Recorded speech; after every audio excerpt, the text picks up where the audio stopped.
العالمين والعاقبة للمتقين والصلاة والسلام على سيد الأنبياء والمرسلين وعلى آله وأصحابه ومن تبعهم بإحسان إلى يوم الدين.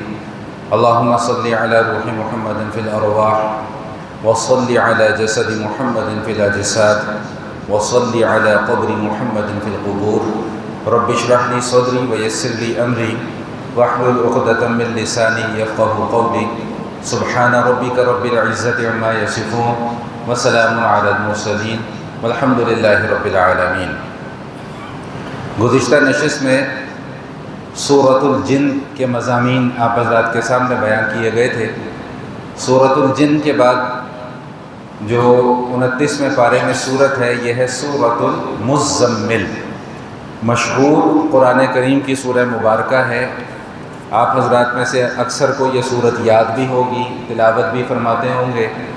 یہ جو دو صورتیں آ رہی ہیں سورۃ المزمل اور سورۃ المدثر، ان دونوں صورتوں کی خصوصیت یہ ہے کہ ان دونوں صورتوں میں نبی کریم علیہ الصلاۃ والتسلیم کو خطاب کیا گیا ہے اور حضور علیہ الصلاۃ والسلام کی ایک طبعی خاص حالت کو بنیاد بنا کر خطاب کیا گیا ہے. یا ایھا المزمل یا ایھا المدثر، ان دونوں الفاظ کا معنی ہے اے چادر اوڑھنے والے. یہاں پر ایک بات یہ ذہن نشین فرما لیجئے گا کہ قرآن کریم میں دیگر انبیاء کرام کو بھی اللہ پاک نے خطاب فرمایا ہے، لیکن جہاں پر بھی انبیاء کرام کو خود اللہ نے مخاطب کیا ہے وہاں پر ان انبیاء کرام کا نام لے کر مخاطب کیا ہے. لیکن جب نبی کریم علیہ الصلاۃ والتسلیم کا تذکرہ آیا تو اللہ تعالیٰ نے کہیں بھی نبی علیہ الصلاۃ والسلام کو یا محمد کہہ کر نہیں پکارا، بلکہ حضور علیہ الصلاۃ والسلام کو ان کے یا تو کسی لقب سے پکارا ہے یا کسی کیفیت سے پکارا ہے. اب یہ چادر اوڑھنا ایک کیفیت ہے، تو یہ اللہ تعالیٰ کو نبی کریم علیہ الصلاۃ والتسلیم کی یہ کیفیت ہی اتنی پسند آئی کہ اللہ جل شانہ نے 2 مرتبہ حضور علیہ الصلاۃ والسلام کو اس کیفیت کے ساتھ خطاب فرمایا. یا ایھا المزمل یا ایھا المدثر، اے چادر کے اوڑھنے والے، اے کملی کے اوڑھنے والے. یہ اللہ تعالیٰ نے حضور علیہ الصلاۃ والسلام کو خطاب فرمایا ہے.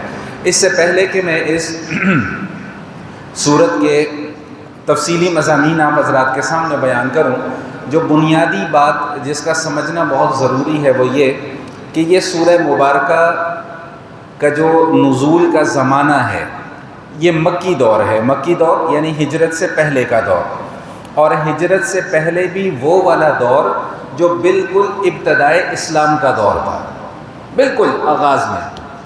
آپ حضرات سب اچھے طریقے سے جانتے ہیں، آپ نے پڑھا بھی ہے، سنا بھی ہے کہ حضور علیہ الصلاۃ والسلام پر سب سے پہلی وحی غار حرا میں نازل ہوئی، اور وہاں پر سورۃ العلق کی ابتدائی 5 آیات نازل ہوئیں. اقرأ بسم ربک الذی خلق خلق الانسان من علق، یہ ابتدائی 5 آیات پہلی وحی جو ہے وہ نازل ہوئی. اس پہلی وحی کے بعد جو نبی کریم علیہ الصلاۃ والتسلیم کی کیفیت تھی وہ بھی آپ حضرات نے کتابوں میں پڑھا ہے کہ حضور علیہ الصلاۃ والسلام گھبراہٹ کے عالم میں گھر تشریف لائے اور امی خدیجہ رضی اللہ تعالیٰ عنہ کو فرمایا کہ مجھے چادر اڑا دو. ایک واقعہ تو یہ رونما ہوا، ایک واقعہ اور بھی رونما ہوا، وہ یہ کہ جب یہ پہلی وحی نبی کریم علیہ الصلاۃ والتسلیم پر نازل ہو گئی اس کے بعد کچھ عرصے کے لیے وحی رک گئی. پہلی وحی کے بعد کچھ عرصے کے لیے وحی آنا رک گئی. اور بخاری شریف کے اندر یہ حدیث موجود ہے، تفصیلی طور پہ میں اس کا خلاصہ عرض کر رہا ہوں مختصراً، کہ حضور فرماتے ہیں کہ کچھ عرصہ وحی نہیں آئی تو ایک دن اچانک میں نے دیکھا کہ آسمان پر وہی فرشتہ نمودار ہوا جو غار حرا میں مجھ پر پہلی وحی لے کر آیا تھا. تو حضور علیہ الصلاۃ والسلام پر پھر ایک کیفیت یہ طاری ہو گئی گھبراہٹ کی اور پریشانی کی کیفیت. حضور پھر گھر تشریف لے گئے تو اس موقع پہ پھر یہ والی آیات نازل ہوئی، یا ایھا المدثر قم فانذر وربک فکبر، جن کا تذکرہ انشاءاللہ اگلی صورت میں تفصیل کے ساتھ ان کے مضامین جو ہیں وہ ذکر کیے جائیں گے. تو بہرحال یہ جو المزمل اور المدثر جو ہیں یہ دونوں صورتیں یہ حضور علیہ الصلاۃ والسلام کی ایک خاص کیفیت کو لے کر اللہ تعالیٰ نے حضور علیہ الصلاۃ والسلام کو خطاب فرمایا ہے. اور دوسری صورتوں کی طرح ان صورتوں میں بھی بنیادی مضامین بھی ذکر کیے گئے ہیں، یعنی بنیادی عقائد کا بھی ذکر کیا گیا ہے، اور اس کے ساتھ ساتھ نبی کریم علیہ الصلاۃ والتسلیم کو تسلی بھی دی گئی ہے۔ تو یہ جو یا ایھا المزمل والی صورت ہے، اس کے متعلق علماء مفسرین فرماتے ہیں کہ قریش، جیسا کہ ہم بار بار پڑھ کر آ چکے ہیں کہ ان کو نبی کریم علیہ الصلاۃ والتسلیم کا یہ مشن کسی بھی طریقے سے قبول نہیں تھا کہ ان کے بتوں کو چھوڑ کر ایک معبود کی عبادت کی طرف بلایا جائے، ایک معبود کی طرف آیا جائے۔ ان کو یہ بات ہضم نہیں ہوتی تھی، لہٰذا انہوں نے بجائے اس کے کہ وہ دلیل سے کوئی مقابلہ کرتے، دلیل سے بات کرتے، یہ یاد رکھیے گا کہ طاقتور جو ہے وہ کبھی دلیل سے بات نہیں کرتا۔ جس کے پاس طاقت ہوگی، جس کے پاس اختیار ہوگا یا جس کے پاس اقتدار ہوگا، وہ کبھی بھی دلیل سے بات نہیں کرے گا، وہ ہمیشہ اپنے اختیار سے بات کرے گا، اپنی قوت سے بات کرے گا، اپنی طاقت سے بات کرے گا۔ چنانچہ ان لوگوں نے بھی حضور علیہ الصلاۃ والسلام کو پریشان کرنے کا کوئی موقع بھی ہاتھ سے نہیں جانے دیا، اور یہاں تک کہ ہم ابھی پڑھ کر آ چکے ہیں کہ کبھی حضور علیہ الصلاۃ والسلام کو نعوذ باللہ مجنون کہہ کر پکارتے تھے، یعنی خدا نخواستہ وہ کہتے تھے کہ جی آپ کی عقل خدا نخواستہ ٹھکانے پہ نہیں ہے، یا آپ کو جادوگر کہتے تھے کہ بھئی جو بھی اس کے پاس جاتا ہے وہ ہم سے کٹ جاتا ہے، ہم سے علیحدہ ہو جاتا ہے۔ تو جب حضور علیہ الصلاۃ والسلام کو یہ باتیں پہنچتی تھیں تو نبی کریم علیہ الصلاۃ والتسلیم بڑے رنجیدہ خاطر ہوا کرتے تھے، بڑی تکلیف حضور کو ہوتی تھی۔ بھائی ظاہری سی بات ہے، آپ ایک معاشرے میں رہ رہے ہیں، اڑوس پڑوس آپ کے دوست احباب ہیں، آپ کے ملنے جلنے والے ہیں، آپ کے رشتہ دار ہیں، اور صرف آپ کے حق بیان کرنے کی وجہ سے وہ رشتہ دار بھی آپ سے کٹ جاتے ہیں، وہ دوست احباب بھی آپ سے کٹ جاتے ہیں، وہ جو کل تک آپ کے ساتھ بیٹھ کر باتیں کیا کرتے تھے آج وہ آپ کو تانے دینا شروع کر دیتے ہیں۔ تو ذرا اس کیفیت کو سوچئے گا کہ اس وقت بندے کی طبیعت پر کیا گزرتی ہے۔ میں ہمیشہ اس موقع پہ یہ عرض کیا کرتا ہوں کہ خدا نخواستہ جب کسی بندے کا آپ سوشل بائیکاٹ کرتے ہیں نا تو اس بندے سے پوچھیں کہ اس کے اوپر کیا گزر رہی ہے۔ یہ روز ہمارے ساتھ کئی مرتبہ ایسا ہوتا ہے، ہم دوست احباب ہیں، دوست یار ہیں، ذرا سی کوئی نوک جھونک ہو گئی، دوستی یاری ختم ہو گئی، تو جب ایک گہرا تعلق اور ایک گہری دوستی ختم ہوتی ہے تو پھر دل کو بڑی تکلیف ہوتی ہے۔ تو حضور علیہ الصلاۃ والسلام کو جب یہ لوگ تانے دیا کرتے تھے تو نبی کریم علیہ الصلاۃ والتسلیم کو بھی بڑی گھبراہٹ ہوتی تھی، بڑی طبیعت پر گرانی گزرتی تھی۔ تو اس طبیعت کی گرانی میں بھی اس طرح کا واقعہ رونما ہوا کہ حضور گھر تشریف لائے، چادر اوڑھی تو کیا فرمایا کہ بھائی زملونی مجھے چادر اڑا دو، مجھے چادر اڑا دو۔ تو پھر اللہ پاک نے یہ آیات نازل فرمائی کہ یا ایھا المزمل قم اللیل الا قلیلا نصفہ او انقص منہ قلیلا او زد علیہ ورتل القرآن ترتیلا انا سنلقی علیک قولا ثقیلا ان ناشئۃ اللیل ہی اشد وطئا واقوم قیلا ان لک فی النہار سبحا طویلا واذکر اسم ربک وتبتل الیہ تبتیلا رب المشرق والمغرب لا الہ الا هو فاتخذہ وکیلا۔ اب یہاں پر جو بنیادی نقطہ سمجھنے کا ہے وہ یہ کہ اللہ تعالیٰ نبی کریم علیہ الصلاۃ والتسلیم کو خطاب فرما رہے ہیں یا ایھا المزمل، اے چادر اوڑھنے والے، لیکن اس خطاب کے بعد جو حکم بیان فرما رہے ہیں وہ کیا؟ قم اللیل، بھائی رات کو کھڑے ہو کر اللہ کی عبادت کیا کرو۔ تسلی نہیں دی کہ آپ کو ان کی باتوں سے گھبرانے کی یا پریشان ہونے کی ضرورت ہی نہیں، پہلے حکم دیا، تسلی آگے آ رہی ہے، تسلی بعد میں آ رہی ہے، لیکن پہلے کیا حکم دیا کہ قم اللیل الا قلیلا نصفہ او انقص منہ قلیلا او زد علیہ ورتل القرآن ترتیلا، کہ محبوب آپ رات کو کھڑے ہوں، قم اللیل ساری رات، الا قلیلا یا رات کا کچھ حصہ، اب اس کچھ حصے میں سے نصفہ یا تو آدھی رات اللہ کی عبادت کر لیں، او انقص منہ قلیلا یا آدھی رات سے بھی کم اللہ کی عبادت کر لیں، او زد علیہ یا آدھی رات سے کچھ زیادہ عبادت کر لیں۔ بھائی بات سمجھ میں آ رہی؟ میں نے صرف ابھی ترجمہ کیا، بھی اس کا مفہوم نہیں آپ کے سامنے بیان کیا۔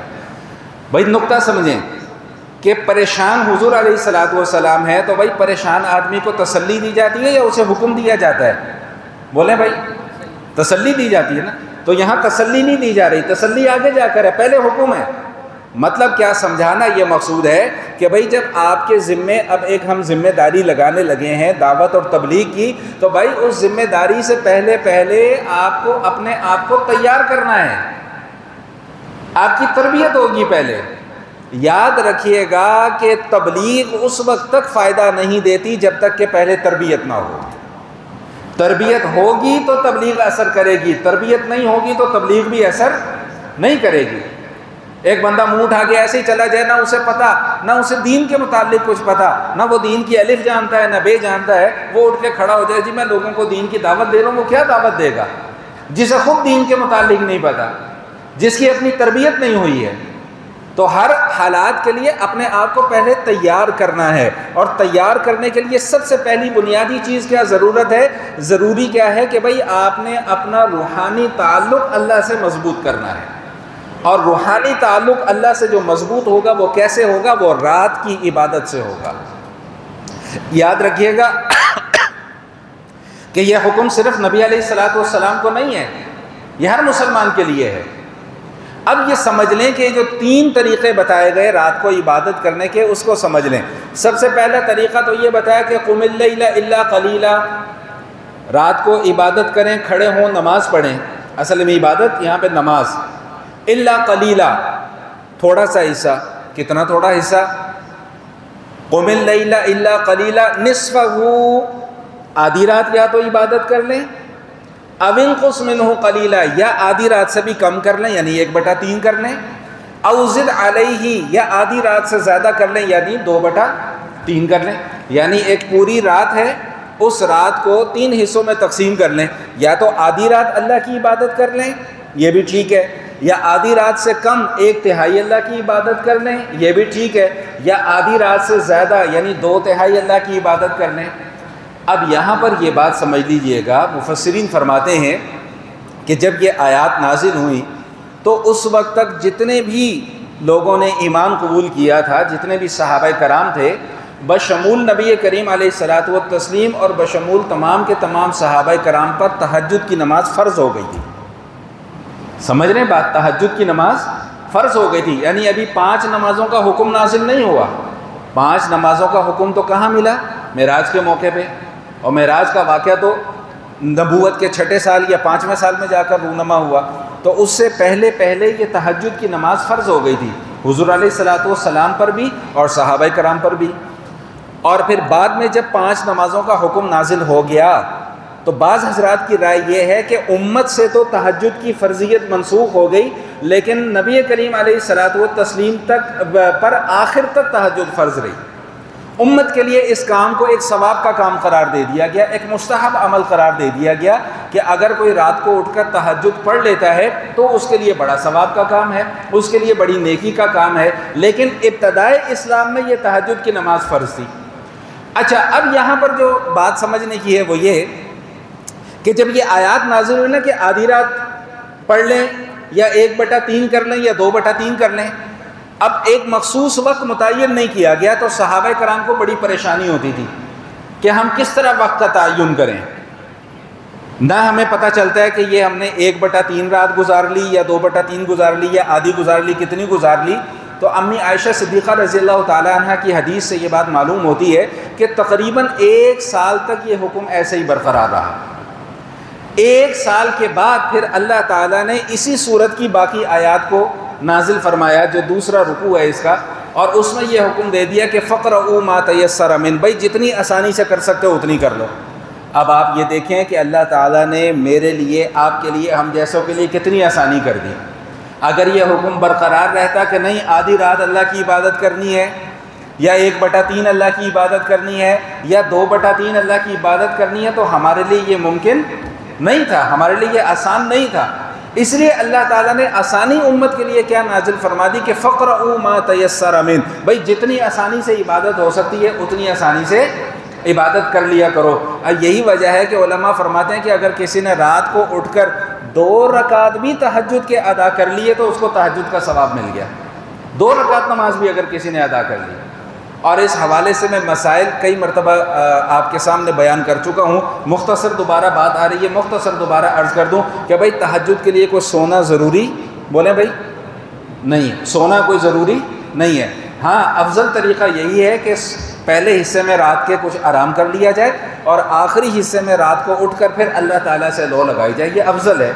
لیکن اگر کوئی کسی مجبوری کی وجہ سے ساری رات جاگتا رہتا ہے کوئی کام ہے اسے یا اس کی ڈیوٹی ایسی ہے، اور پھر وہ جاگتے جاگتے ہی پھر تہجد کے وقت میں جا کے تہجد پڑھ لیتا ہے، تو اس کو بھی تہجد کا ثواب ضرور ملے گا۔ تو بات سمجھ میں آ رہی ہے کہ نہیں آ رہی؟ تو یہ اللہ تعالیٰ نے کتنی بڑی آسانی اس امت کے اوپر نازل فرما دی۔ اب دیکھیں جو میں بات سمجھانا چاہ رہا تھا وہ یہ کہ اللہ تعالیٰ نے نبی کریم علیہ الصلاۃ والتسلیم کو پہلے حکم دیا کہ بھئی پہلے آپ اپنی تیاری کریں۔ قم اللیل الا قلیلا نصفہ او انقص منہ قلیلا او زد علیہ ورتل القرآن ترتیلا۔ دو عبادات اللہ تعالیٰ نے یہاں پر بیان کر دی ہیں، ایک تو یہ کہ نماز پڑھنی ہے، اور دوسرا یہ کہ اس نماز میں قرآن کریم کی تلاوت کرنی ہے۔ یعنی یہ دو معاملات ایسے ہیں کہ جس سے آپ کی تربیت ہوگی، آپ کی اصلاح ہوگی، آپ کا اللہ تعالیٰ سے تعلق مضبوط ہوگا۔ جب آپ کا اللہ تعالیٰ سے تعلق مضبوط ہو جائے گا، پھر جو آگے آپ کا مشن ہے آپ کو اس کو ادا کرنے میں آسانی ہوگی۔ بھائی مشن حضور علیہ الصلوۃ والسلام کا کیا تھا کہ ایھا الناس قولوا لا الہ الا اللہ تفلحون، اے لوگو لا الہ الا اللہ کی طرف آ جاؤ تم کامیاب ہو جاؤ گے۔ لیکن جیسا کہ میں نے عرض کیا کہ یہ بظاہر پڑھنے میں اور بیان کرنے میں یہ کام جتنا آسان ہے، پریکٹیکلی یہ کام اتنا آسان نہیں تھا۔ ایک ایسا معاشرہ جو جہالت کی تاریکیوں میں ڈوبا ہوا ہے، جہاں پر رشتوں کا کوئی تقدس نہیں موجود، جہاں پر بیٹی کو زندہ دفنا دیا جاتا ہے، جو بتوں کو اپنا حاجت روا مشکل کشا سمجھتے ہیں اور ان کے خلاف کوئی بات سننے کو تیار بھی نہیں ہے، اس معاشرے میں جا کر آپ صدائے لا الہ الا اللہ بلند کرتے ہیں تو یاد رکھیے گا کہ کتنا خوفناک قسم کا ری ایکشن سامنے سے آئے گا، میں اور آپ یہاں پر بیٹھ کر اس کا اندازہ نہیں کر سکتے۔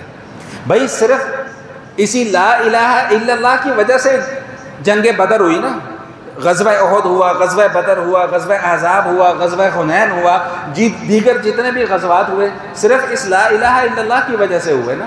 تو اس لیے نبی کریم علیہ الصلوۃ والتسلیم کو پہلے ترغیب دی جا رہی ہے کہ بھئی پہلے آپ اپنی تیاری مکمل کریں، جب آپ کی اپنی تیاری مکمل ہو پھر آپ اپنے مشن کے اوپر ڈٹ جائیں۔ یہاں پر میں 2-3 آیات صرف مختصراً آپ حضرات کے سامنے اور 1-2 احادیث مختصراً آپ حضرات کے سامنے بیان کر دوں، جس سے ہمیں یہ پتہ چلے گا کہ یہ تہجد کی جو عبادت ہے، بھئی دعا پر آمین کہہ دینا، اللہ ہم سب کو نصیب فرما دیں۔ یہ جو تہجد کی عبادت ہے یہ کتنی مضبوط عبادت ہے اور کتنا بڑا اس عبادت کا مقام ہے۔ ایک تو آیت یہاں پر یہ آ رہی ہے ان ناشئۃ اللیل ہی اشد وطئا واقوم قیلا، اللہ فرما رہے ہیں کہ جو رات کے وقت میں اٹھ کر اللہ کی عبادت کرنا ہے نا، کوئی آسان کام نہیں ہے۔ بھئی سکون اپنا برباد کرنا پڑتا ہے، نیند اپنی قربان کرنی پڑتی ہے، اپنی راحت قربان کرنی پڑتی ہے۔ گرمیوں کا موسم ہے، اے سی کو چھوڑنا پڑے گا، کولر کو چھوڑنا پڑے گا۔ سردیوں کا موسم ہے تو گرم بستر کو چھوڑ کر باہر نکل کر ٹھنڈے پانی سے وضو کرنا پڑے گا، پھر جا کے عبادت کی لذت محسوس ہوگی، وگرنہ عبادت نہیں ہوگی۔ تو فرمایا کہ ان ناشئۃ اللیل ہی اشد وطئا واقوم قیلا، بھئی یہ رات کو اٹھ کر اللہ تعالیٰ کی عبادت کرنا یہ کوئی آسان کام نہیں ہے۔ اور اللہ تعالیٰ نے ایک اور موقع پہ ان لوگوں کی تعریف فرمائی ہے قرآن کریم میں جو اپنا بستر چھوڑ کر، اپنی راحت چھوڑ کر، اپنا آرام چھوڑ کر اللہ کی عبادت میں مشغول ہو جاتے ہیں۔ کیا فرمایا؟ رجال لا تلہیہم تجارۃ ولا بیع عن ذکر اللہ، بھائی کیسے کیسے اللہ کے پسندیدہ لوگ ہیں جو صرف اللہ تعالیٰ کی عبادت کی خاطر، اللہ کے ذکر کی خاطر اپنی تجارت بھی چھوڑ دیتے ہیں، اپنا آرام بھی چھوڑ دیتے ہیں، سب کچھ چھوڑ دیتے ہیں۔ کیوں چھوڑتے ہیں؟ کہ بھئی مجھے اللہ تعالیٰ کا ذکر کرنا ہے۔ تتجافا جنوبہم عن المضاجع، اپنے بستر چھوڑ دیتے ہیں، کیوں؟ کہ مجھے اللہ تعالیٰ کی عبادت کرنی ہے۔ سیدنا عبداللہ ابن السلام رضی اللہ تعالی عنہ یہ یہود کے بہت بڑے عالم تھے، بہت بڑے عالم تھے اور بڑی اونچی شخصیت تھی، اور لوگ ان کی بات کو اون کرتے تھے، سمجھتے تھے، سنتے بھی تھے۔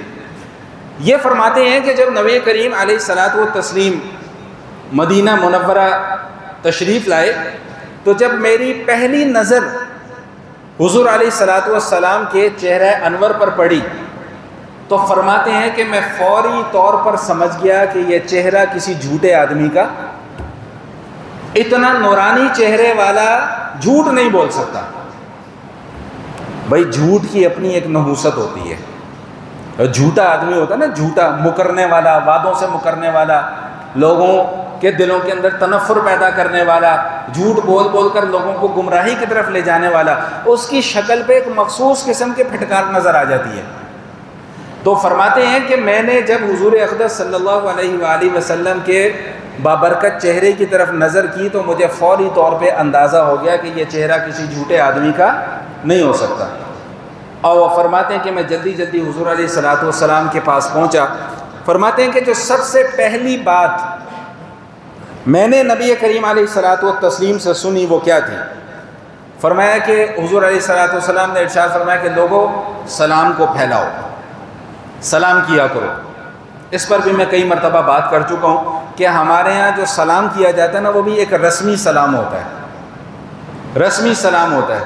وگرنہ ہمارے ہاں وہ سلام کی کوئی وقت اور کوئی بڑے درجے کا آدمی ہو وہ تو چھوٹے درجے والوں کو ویسے ہی سلام کرنا پسند نہیں کرتا، اس کی شان گھٹتی ہے.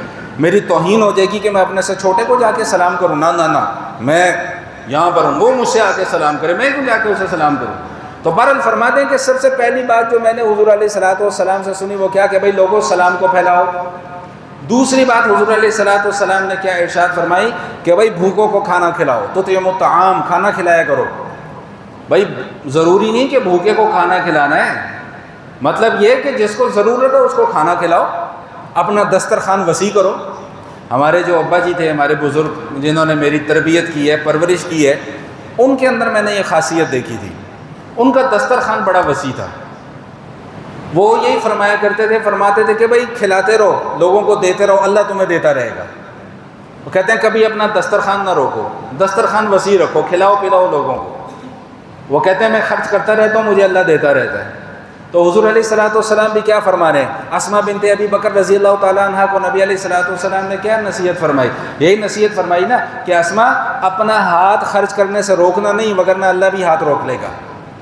تم خرچ کرتے رہو گے، اللہ تمہیں دیتا رہے گا. تو دوسری بات کیا ارشاد فرمائی کہ بھائی کھانا کھلاؤ. تیسری بات ارشاد فرمائی کہ بھائی صلہ رحمی کرو.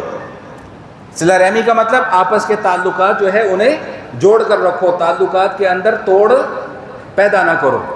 اور چوتھی بات یہ ارشاد فرمائی کہ بھئی جس وقت رات کو لوگ سو رہے ہوں اس وقت اٹھ کر اللہ تعالیٰ کی عبادت کرو. اور آخری بات یہ ارشاد فرمائی کہ اگر تم یہ کام کر لو گے تو سلامتی کے ساتھ جنت کے اندر داخل ہو جاؤ گے.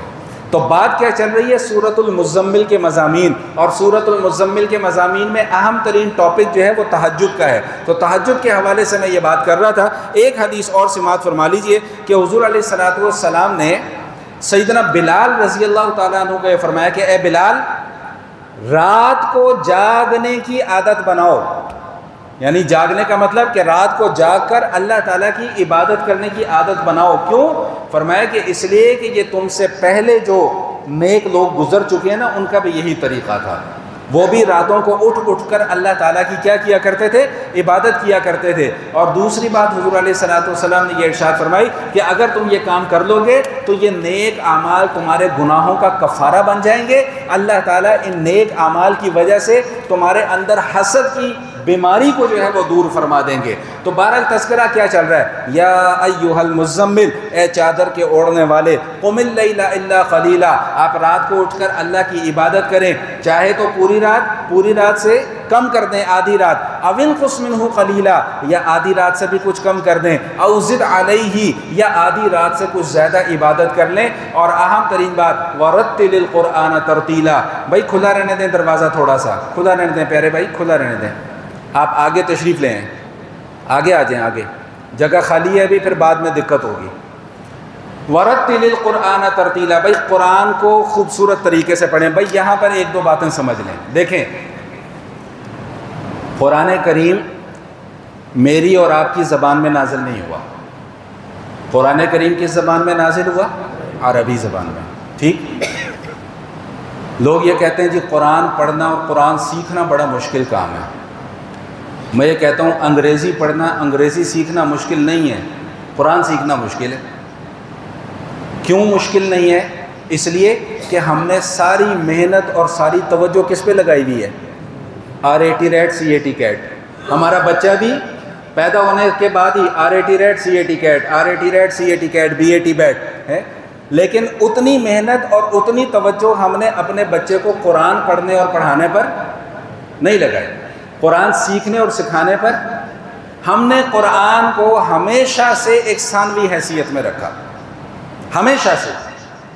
ہم نے اگر بچے کو میتھ پڑھانا ہے، انگلش پڑھانی ہے، اردو پڑھانی ہے، سوشل اسٹڈیز پڑھانی ہے، سائنس پڑھانی ہے، تو میری کوشش یہ ہوگی کہ لاہور کے جو بہترین اساتذہ ہیں نا، ان میں سے میں کوئی ایک استاد منتخب کروں اور اس کو 25-30 ہزار روپیہ 40 ہزار روپیہ مہینے کا فیس پے بھی کروں اور وہ میرے گھر آ کر بچوں کو پڑھائے۔ قرآن کے ساتھ ہم نے کیا سلوک کیا؟ ہم نے قاری صاحب کو پکڑنا ہے اور قاری صاحب کو ہم نے مہینے کے بعد 500 روپے پکڑا دینے کہ قاری صاحب یہ آپ کی فیس۔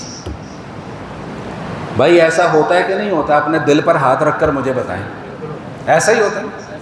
قرآن پڑھانے والے کی ہم نے کیا خدمت کی؟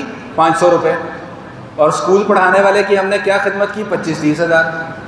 میں نے شاید پہلے بھی کسی موقع پہ یہ بات آپ کو بتائی تھی کہ میں نے 2009-2010 میں یہ گھروں میں جا کر قرآن پڑھانا چھوڑ دیا تھا۔